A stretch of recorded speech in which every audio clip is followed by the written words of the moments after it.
Alright, this is not the issue of new Defenders I wanted to review, but it'll have to do. I wanted to review issue 132, which is, by my reckoning, Peter Gilbert's best issue on Defenders. But I encountered a problem that I keep encountering, which is I cannot find it. So this is issue 134 with the exciting new villain Manslaughter.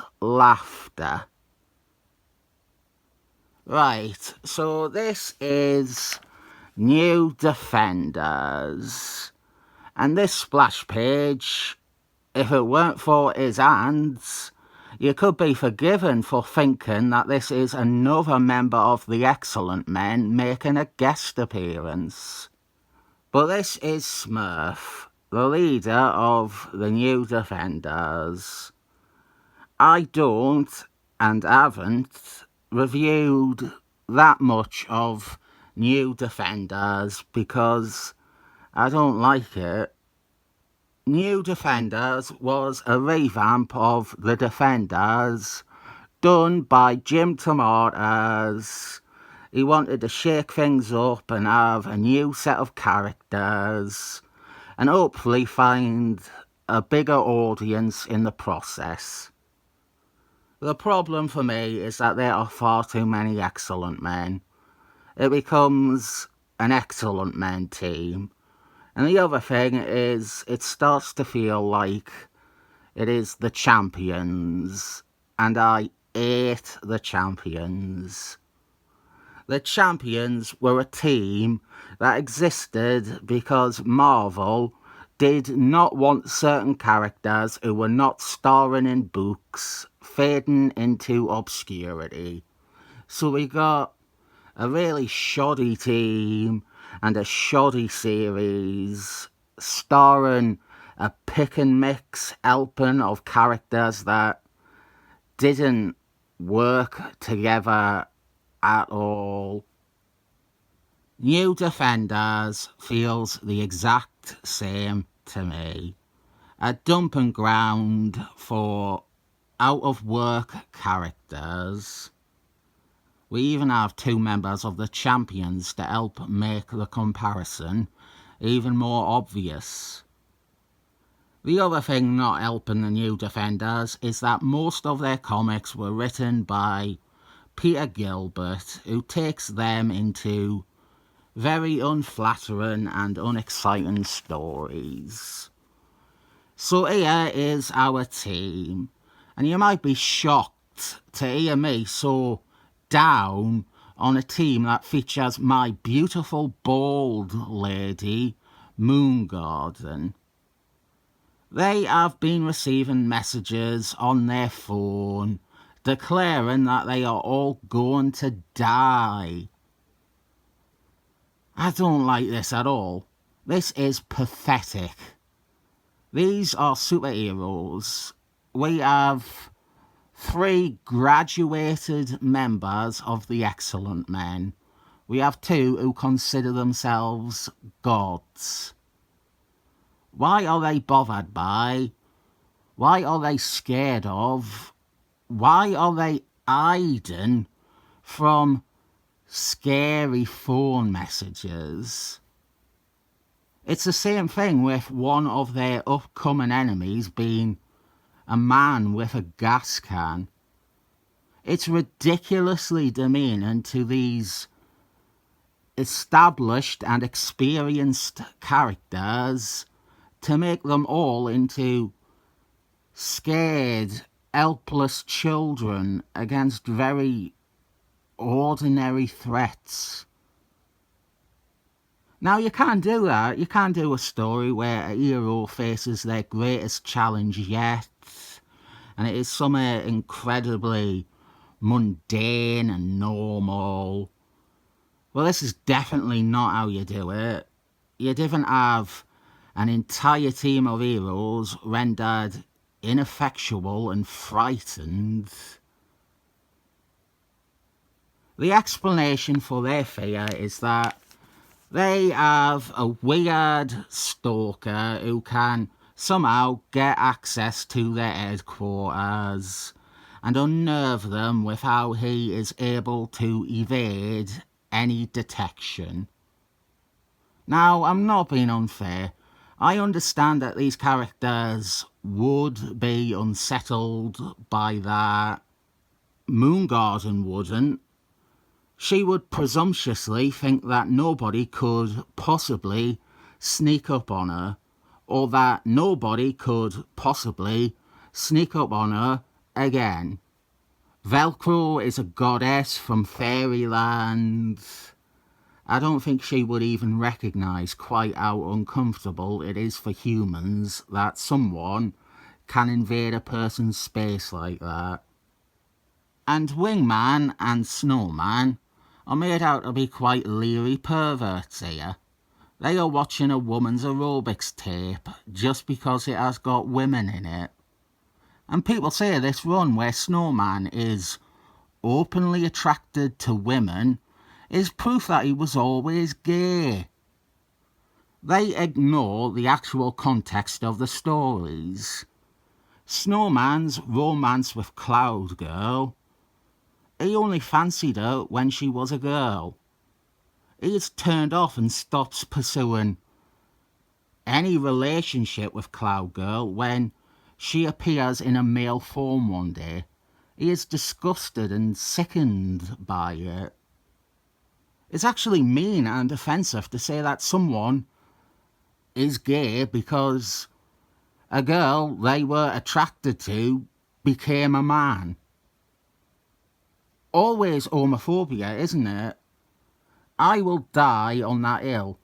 Every revised gay character in comics is only justified through homophobic ideas or stereotypes. I also hate how every single character is written. The writing all over, it's bad. What personality there is to a character is always the wrong personality. I remembered this issue a bit fondly. I remember thinking it had an okay, creepy bad guy plot. And I was wanting to be saying nice things about this issue, but it's not good. I'm sorry, it's bad. It's really bad. Even as I was reading it, I immediately thought of a fucking obvious way to resolve this threat in a matter of seconds. I was wanting to focus more on a couple of good things in this issue, but here's what you do. You have Snowman create snow, which he can do. Snow is created by a lot of ice. The atmosphere around ice is crystallized, which condenses it into the ice, which makes snow. So with snow, you have Snowman lay snow on the ground. This would mean they would be able to see the footprints of their semi-invisible attacker. Spoilers, he is semi-invisible in a stupid way.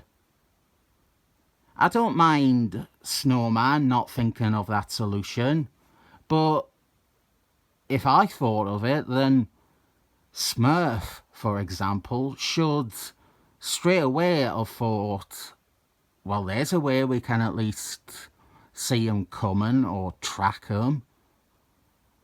At the same time, though, the way Manslaughter evades Moondragon's telepathy is bullshit, so Peter Gilbert would just say that he doesn't leave footprints. I want to also dispel the notion that I dislike this run, or this team, or this issue, because of what is done with Moondragon. I think that shit is awful. Yeah. But I didn't even like Jim Tomatis's issues with the New Defenders. I don't think it is a good team at all. It's a team for people who want to read about another team. It's a team that is a pale imitation of other familiar teams. Jim Tomatis at least had some ideas and the characters felt like who they were meant to be. A big part of this issue is also recapping. It's the characters explaining the same information over and over again. Manslaughter somehow snuck up on them and left threatening notes, or made his ability to sneak in close to them known. Nice art by the Don of the Perlin family mafia, with inks by Scully and Mulder. I wish Scully and Mulder had inked more of his art in Jim Tomatis's run. It creates a very nice complexity to the Don's pencils.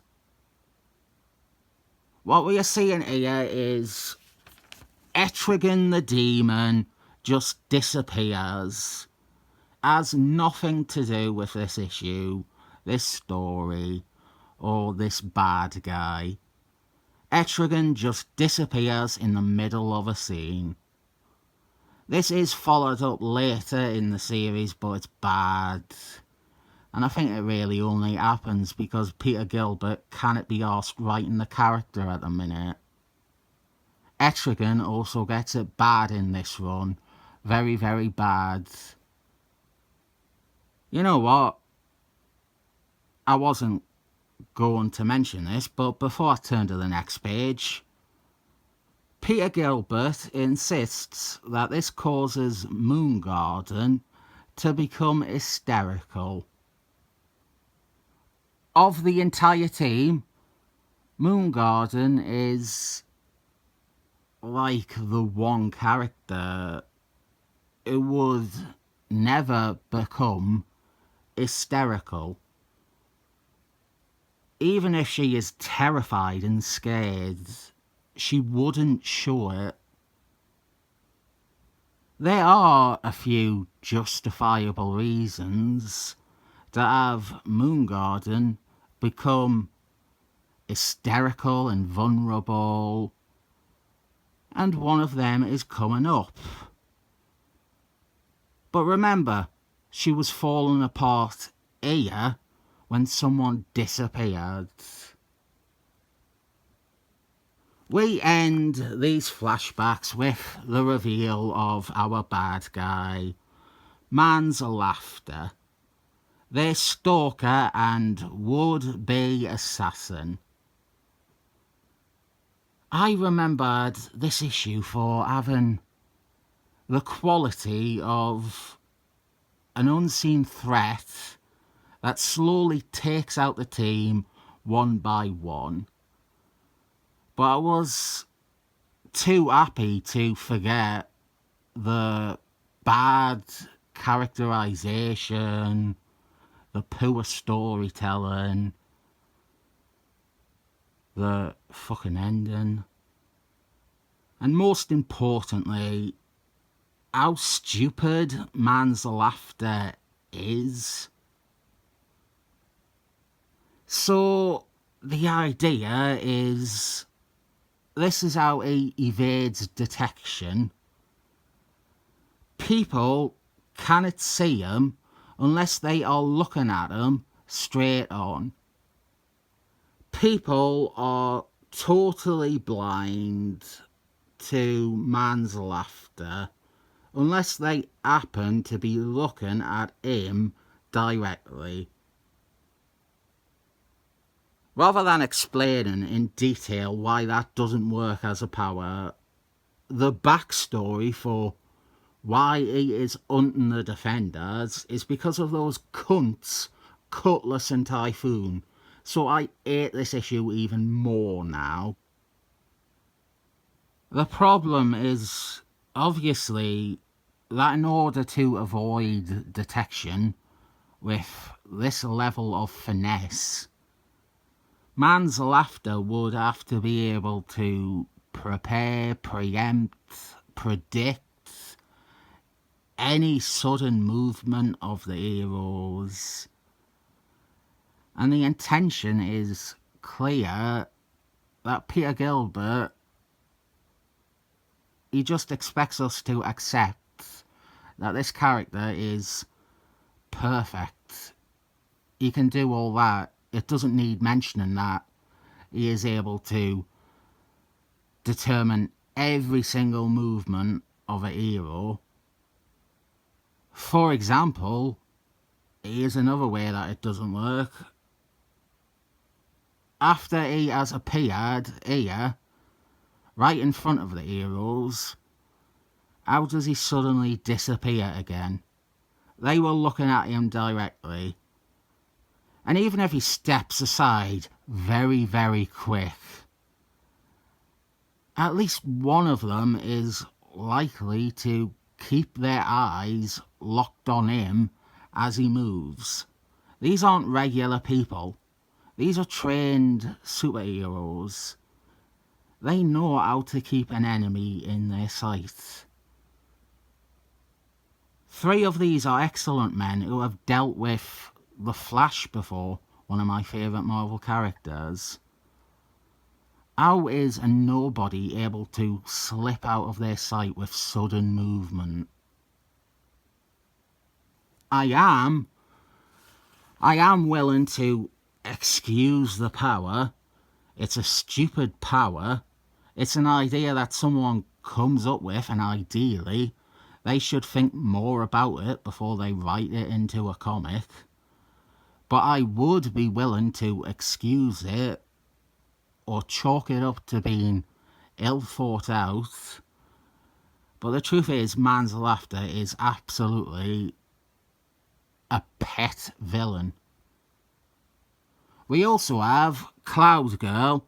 She needs to leave to use the bathroom, which is stupid with the issue because they know separating is a bad idea when someone is out to hurt them.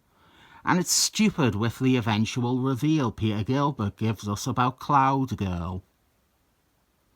The rest of the issue is a slasher movie with the heroes going off one by one, and this bad character being able to take down all of our stars. And these are the more effective bits of the issue too. But they're not that good either. I mean, there isn't much you can get out of watching rinse and repeat scenes of characters you presumably like or have an interest in getting outfoxed by a writer's new try-hard nobody character. And then stuff like Velcro being bested by Manslaughter is insulting. It's embarrassing.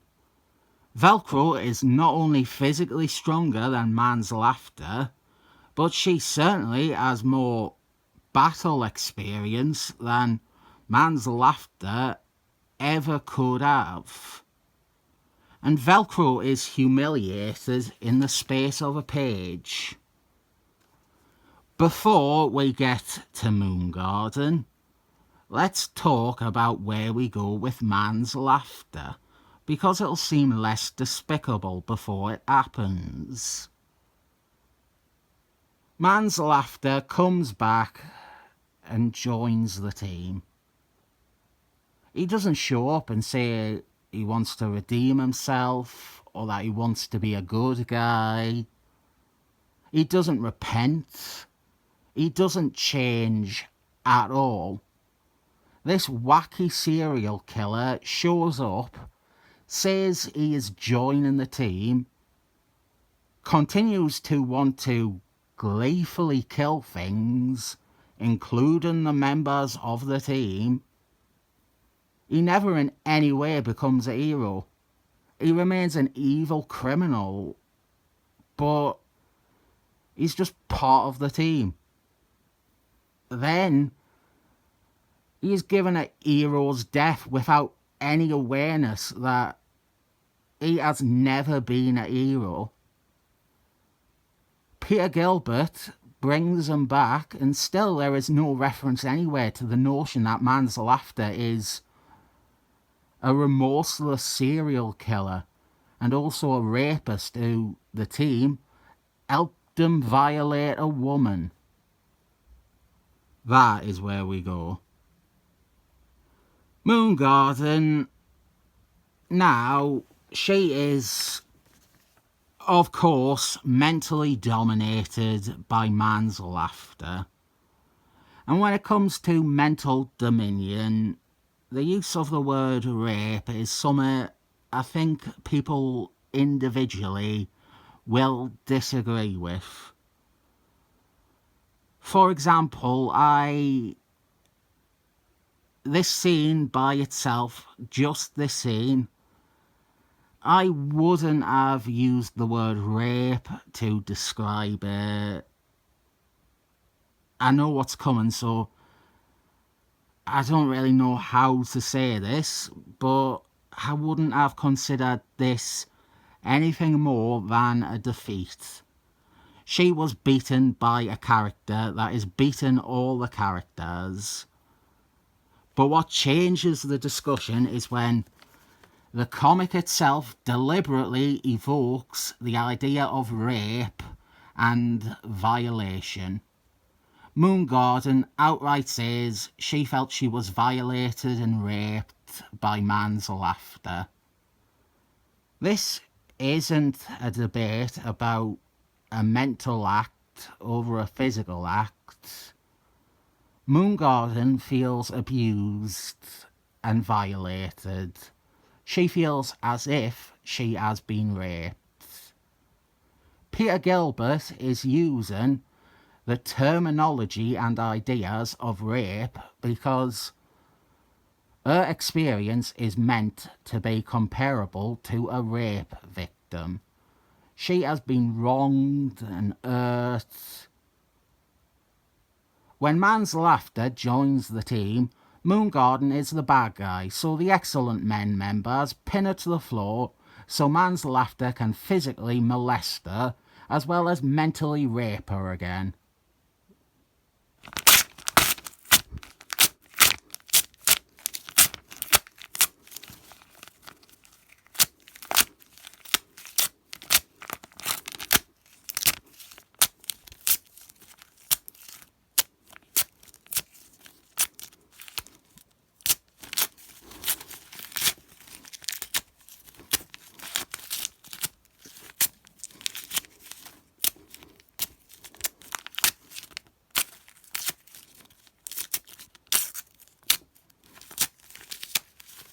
Not tearing this bit up.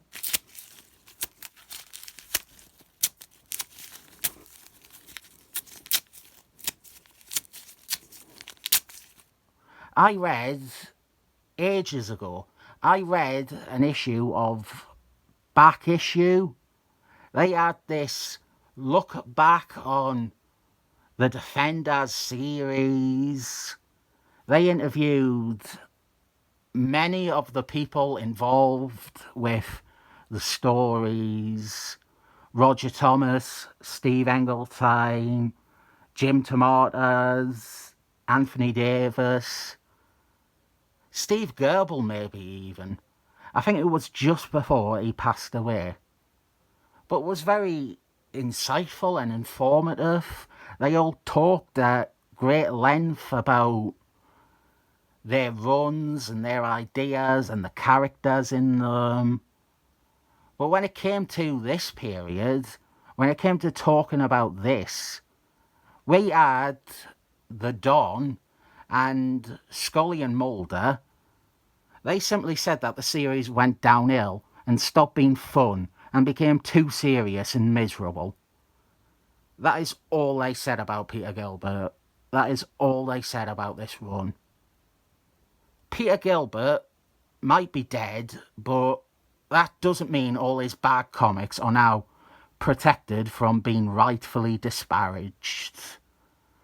The best thing I can say about this is that I will give it 7 thumbs up.